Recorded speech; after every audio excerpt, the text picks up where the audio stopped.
Hey there, y'all. When you see this, I'll be out on holiday, so wish me some luck and fun. I'll be sure to update you if anything interesting happens. There's like a 50-50 chance on it because I'd much rather be home with all of you. Today, though, we're covering a bit of a serious topic, one that I have written months ago, but took a step away from because I was getting a bit too emotional about it, rather than logical. Let's talk about the serious issue of trauma dumping in VRChat.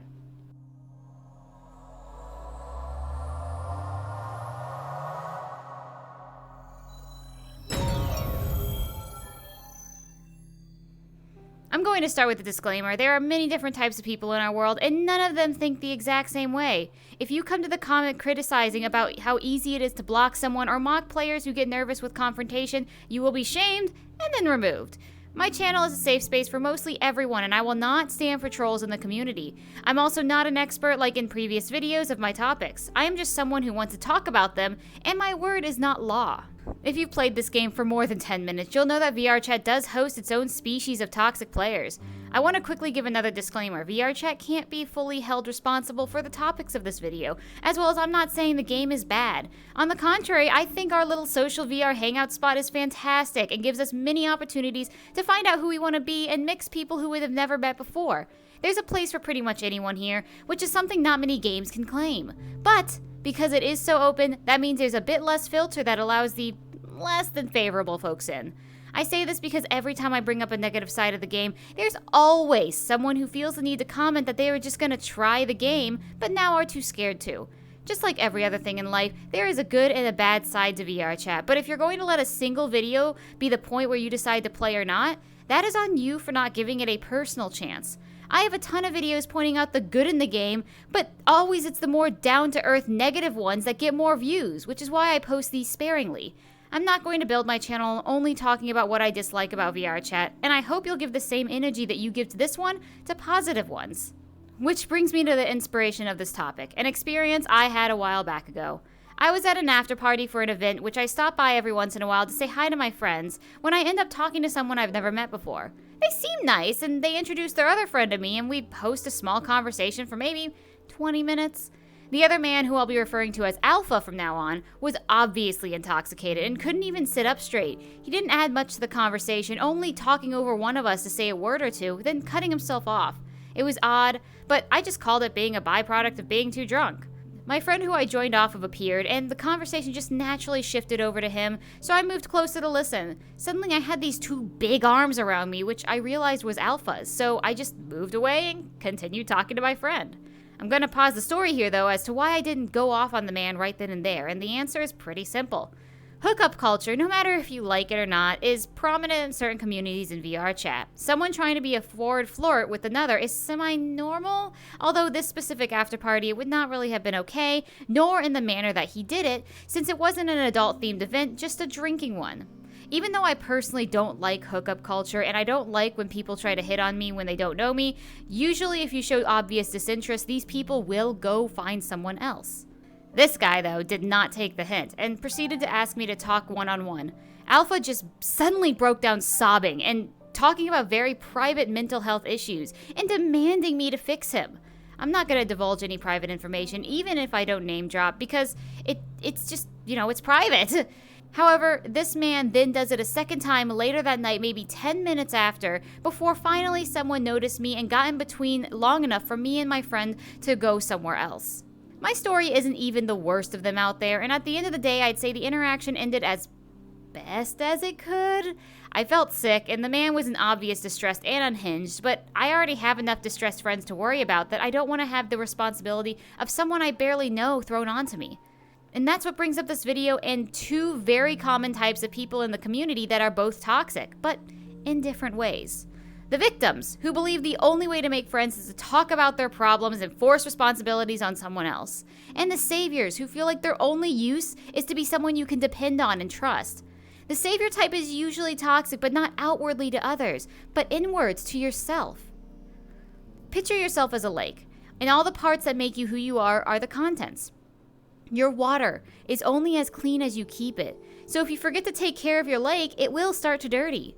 Victims have no problem coming up with you with their own toxic water that has been shown to ruin many lakes previously and just spraying it all around. Saviors think that their water's only worth is to purify, and so they feel like the only choice they have is to help. This is what these people want, is to take those good intentions and warp them into crazy obsession that will trap you. I used to think this way, and I still do to certain people. Learning how to stand up for yourself and tell someone off is hard and sometimes really scary.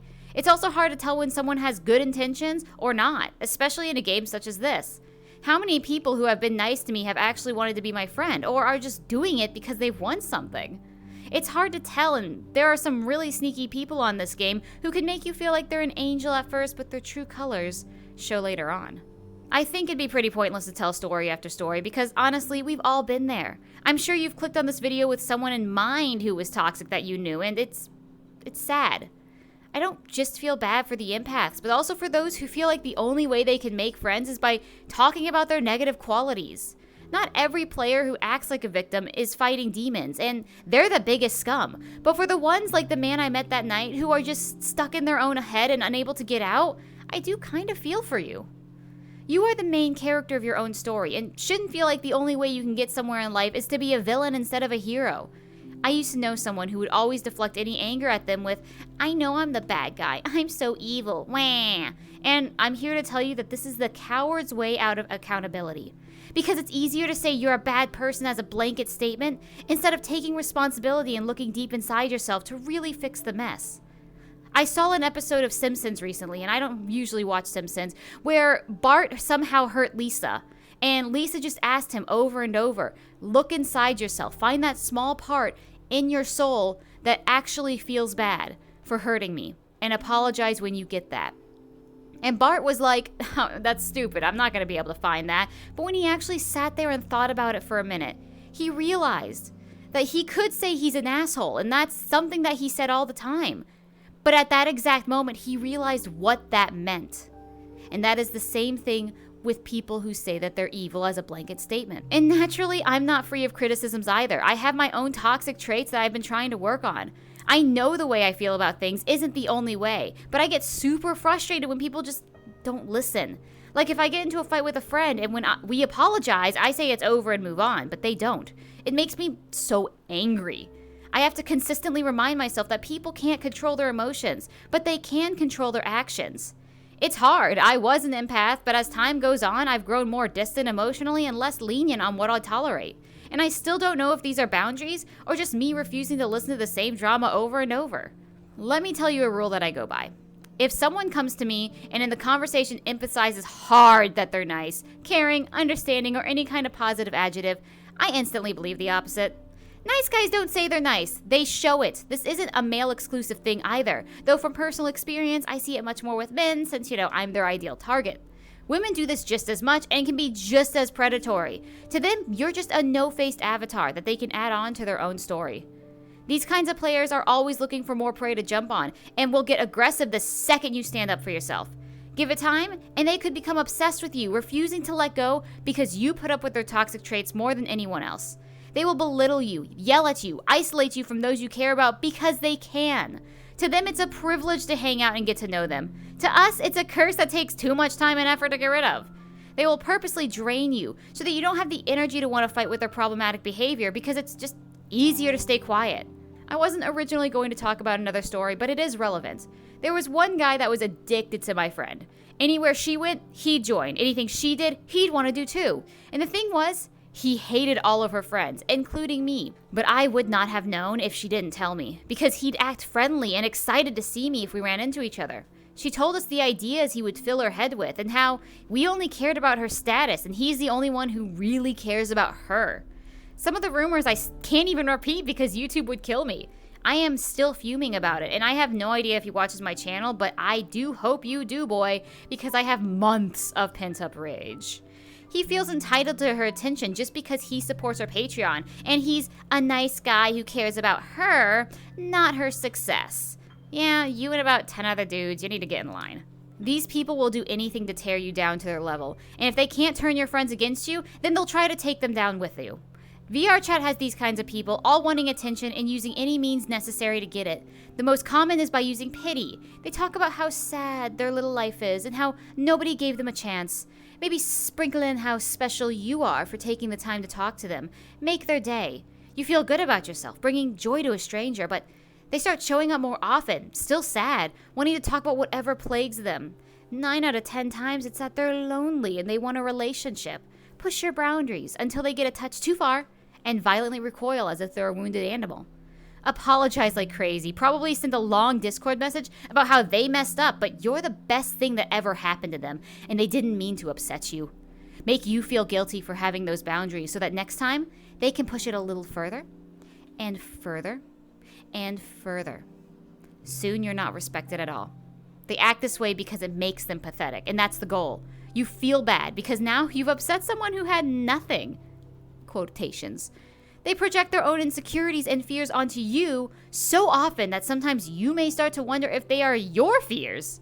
This happens in the waking world just as much in the virtual world, but with accessibility and simplicity in meeting other people, it makes so much easier to run into someone like this. VRChat shouldn't have to deal with this because the game itself is not at fault. It's also not your fault if you get stuck with someone who acts this way, no matter what people say. Men and women like Alpha just have a way to just tell when they can prey on someone. And I wish I could tell you how, I really do. If you take anything out of this, just remember that please, it is not your fault. No matter how close you were with someone, if you need to break away from them, it may hurt you both. But someone who cares about you will either work on themselves over time, or at least respect that you won't stand for the treatment anymore. Blocking a stranger is easy, but losing a friend is a long, hard process. I'm not saying it's good to keep all your feelings inside if you don't have anyone to talk to either. If you're stuck in that kind of situation, there are therapists, as well as forums online to talk to people with similar situations. But the hard truth is that people cannot expect to drop all their woes on a stranger just because they have nobody. Plus, most of the time, I do believe that the people who do this are the ones who aren't hurting as much as they say they are. They want your attention and will do anything to get it. They will make their problems tie into your life, acting like you are the only one that can fix them or at least make it easier. I am so sick and tired of being taken aside by someone to tell me how lonely they are, and I know plenty of other people who agree. Someone does not need a relationship to be happy, and I will die on that hill. When I hear someone talk about wanting love in this way, all I can think is that they want a therapist that they can mate with. Love is not rainbows and sunshine, y'all. Love is stuck alone in the rain. Love is cooking together. Love is late night fights over little things. Love is seeing the flaws in another person and working on each other to become better people. Those who want to love so badly that they'll take anybody will either end up getting used because they're scared to lose the one that gave them a chance, or be the person who uses their lover. How would you feel if you found out the person that you were with all this time only picked you because you were the convenient choice? That's not love. I know this is way more serious than my usual videos, but I want to show you all that you aren't alone, and there are people who have struggled with someone putting them in this bad position. I was lucky. I have enough of a backbone not to let him fully walk over me, but I also have an amazing support group that makes my heart warm. I want you to share your stories of similar people who have thrown you into uncomfortable situations if you're at peace with it, because my channel was made to be a community where we can support each other and talk about fun and interesting things. I have the mindset that people can be inherently good, and I know there are others who are the same. But this isn't just about being good or bad. It's about your boundaries and your desire to be respected. Don't think about whether blocking them can hurt them or not, because they hurt you. Don't downplay the situation they put you in, because it's just you. Retell your story with a new main character, maybe a close friend or someone you look up to. What would you tell them to do? This is something that has helped me stay firm in my convictions because I have a standard I think my friends deserve, and I also deserve at least the very same standard. You do too. So what do I think can help people who want to move away from their toxic selves? Well, in my opinion, the first step is who you surround yourself with. Do you have genuine friendships who you can talk to about serious discussions, or nothing at all and everything will still be okay? Or are you in a group of friends that are all party and never serious? There's nothing wrong with parties, but just like love, friendships are supposed to have their ups and downs. They're serious and sillies. One of my friends wanted to stop drinking, but his old friend group didn't outwardly support him and kept pushing him to drink with them.